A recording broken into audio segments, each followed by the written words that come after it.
Stage mark যাতে না হয় প্রেগনেন্সির সময়, সেক্ষেত্রে কি কি করণীয়? অনেকটা প্রেগনেন্সি মাদার রয়েছেন বা অনেকটা মেয়েই থাকে যারা কিন্তু প্রথম থেকে কেয়ার নিতে চায় যাতে স্টেজ মার্কটি প্রথম থেকেই যাতে না হয়ে থাকে। তো সাধারণত প্রেগনেন্সি যদি প্রথম মাস থেকে যদি স্টেজ মার্কের বিষয়ে প্রথম কিছু কেয়ার নেওয়া হয়ে থাকে, সেক্ষেত্রে কিন্তু স্টেজ মার্ক কম দেখা দেবে বা অনেকের ক্ষেত্রে কিন্তু হয়েই না, যেমনটা আমার ক্ষেত্রে কিন্তু হয়েছিল না। তবে এই বিষয়ে আমি কি কি করেছিলাম? প্রথমত বলি, প্রেগনেন্সির প্রথম মাস থেকে যেটা করণীয় সেটি হলো যে পেটের মধ্যে কিন্তু কোকোনাট বাটার বা কোকোনাট অয়েল বা অলিভ অয়েল কিন্তু অ্যাপ্লাই করতে পারেন। প্রতিদিনই কিন্তু রাতের বেলা ঘুমোতে যাওয়ার আগে বা স্নান করার পরেই কিন্তু পেটের মধ্যে এই অলিভ অয়েল বা কোকোনাট ওয়াটার বা কোকোনাট বাটার যদি অ্যাপ্লাই করা হয় থাকে, সেক্ষেত্রে পেটের চামড়াটা কিন্তু ময়েশ্চারাইজ হয়ে থাকে এবং সেক্ষেত্রে কিন্তু এই স্টেজ মার্কটি হয় না।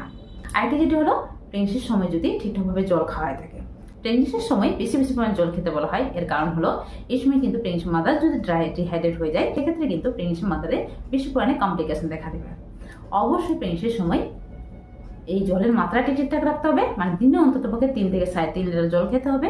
এছাড়াও প্রেগনেন্সির সময় ফলের জুস, কোকোনাট ওয়াটার এগুলো কিন্তু অবশ্যই খেতে হবে।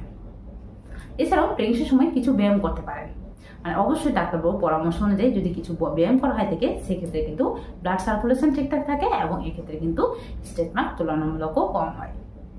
আরেকটি যেটা হলো, প্রেগনেন্সি বিশেষত গ্রীষ্মকালে হলে পেটের মধ্যে যদি বেশি পরিমাণে ঘাম জমে, সেক্ষেত্রে কিন্তু চুলকানি বেশি হবে এবং এক্ষেত্রে যদি নখ দিয়ে চুলকানো হয়ে থাকে, সেক্ষেত্রে কিন্তু পেটের মধ্যে স্টেজ মার্ক এটি সারা জীবন থেকে যায়।